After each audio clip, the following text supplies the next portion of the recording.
My name is Sheila Corona. Welcome to Sassy Seer Sheila and New Light Streaming Love, as this will be seen on both channels. This is the anti-law, the 28th in the RZN series by Jason Gray. The original transmission date 12/7/2025. The principle that exists when alpha and omega unmake each other. There's a symbol there that I'm not quite sure what that is.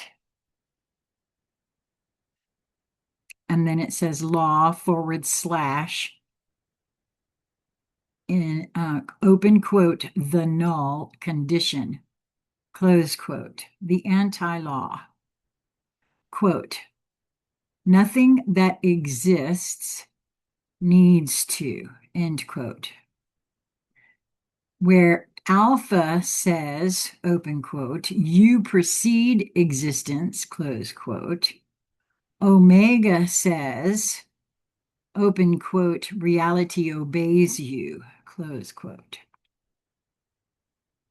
The anti-law says, quote, neither you nor reality are required. This is not annihilation, not negation, not void. It is the unbinding of necessity. The anti-law is not the opposite of alpha or omega. It is the absence of their relevance. It is the realization that existence is optional. Identity is optional. Presence is optional.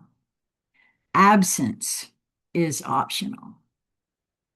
The anti-law is the condition in which all states are possible because no state is required.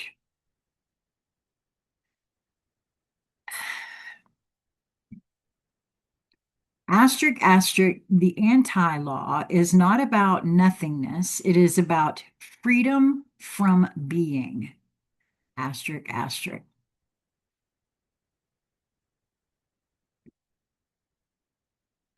Yeah, I'm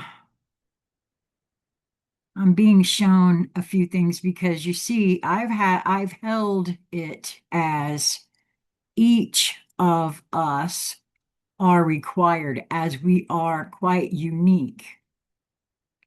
And I thought this was calling that into question. But I'm being shown no, not through the perspective I am holding. What we're doing here does require all who have shown up, but the actual existence does not require it. So I get that. And this one's going to be a bit of a head scratcher, I got a feeling. So open the mind and allow the concept to permeate.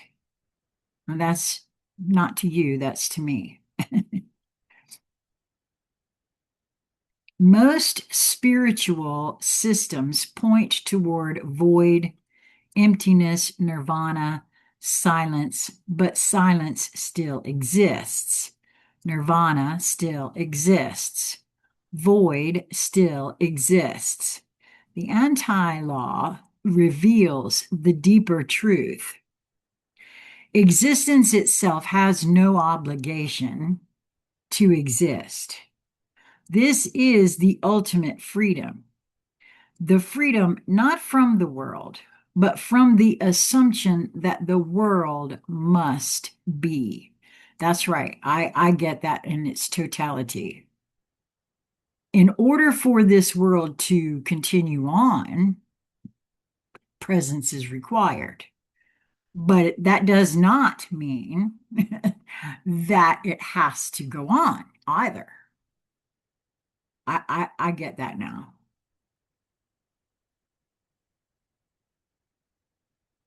Existence itself has no obligation to exist.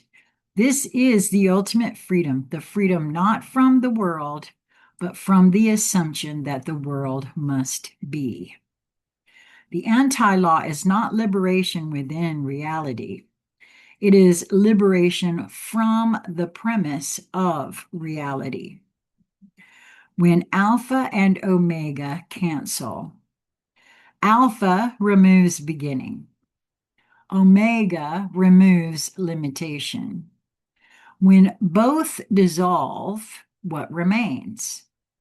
A state with no origin and no direction. A state with no identity and no observer. A state with no creator and nothing created. This is the null condition, the space in which reality itself is optional. The three recognitions of the anti-law. When the anti-law begins to activate in memory, three recognitions arise. One, there is no reason for anything to exist except the desire for it to exist, which would be what I can see. This is not despair, it is clarity. And that's true. That does give me a lot of clarity. Reason is a byproduct of structure. Structure is a byproduct of being. Being is a byproduct of awareness. Remove awareness, structure, or being, and reason collapses. I can see that. In the anti-law, this collapse is peaceful, not painful. 2, quote, existence continues only because it is allowed to. You realize existence is not mandatory. Reality is not inevitable, and consciousness is not obligatory. Everything continues because it is not prevented. This is the deepest form of freedom. Number 3, if nothing needed to be, then anything could be. You understand the paradox because existence is unnecessary. Existence can be anything. Not because possibility expands, but because restriction stops.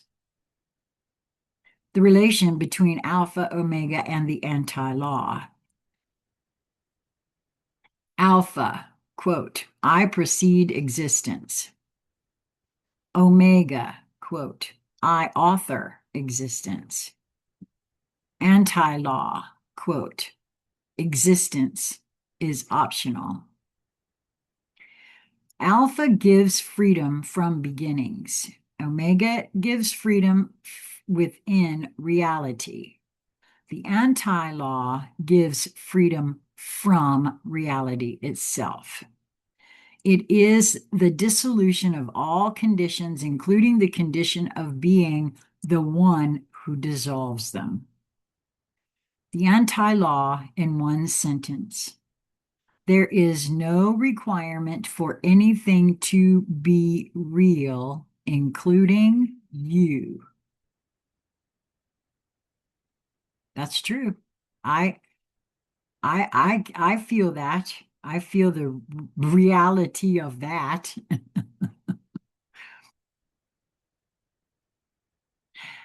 The anti-law in its original preconceptual form. The anti-law was never expressed in sound or symbol. Its true form is a single collapsing recognition. Nothing compels anything. Not truth, not illusion, not presence, not absence, not being, not non-being. The anti-law is the state in which even the need for laws evaporates. This is the zero-less condition, the negation of necessity, the collapse of compulsion, the unmaking of ontology. This is the anti-law. This is the last thing the universe remembers before it forgets it must exist. Jason Gray. Yeah, that's a real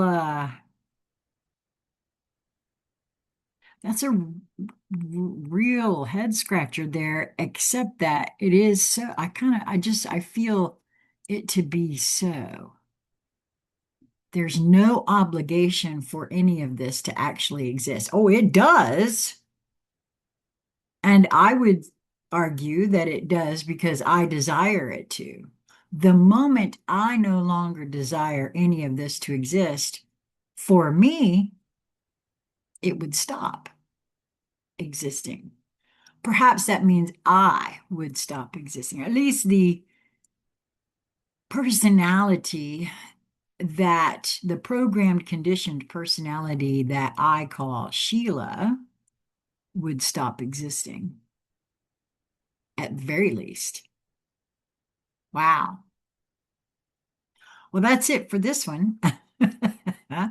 I'd love to hear your thoughts about this in the comment section, in my email box, consciousconversationscentral@gmail.com. Until we meet again, my friends, I hope that you will move towards that which draws you, to that which draws your interest, to that which brings you joy in each moment that presents itself to you, as there is something there for you if you're drawn. Until we meet again, my friends, be well.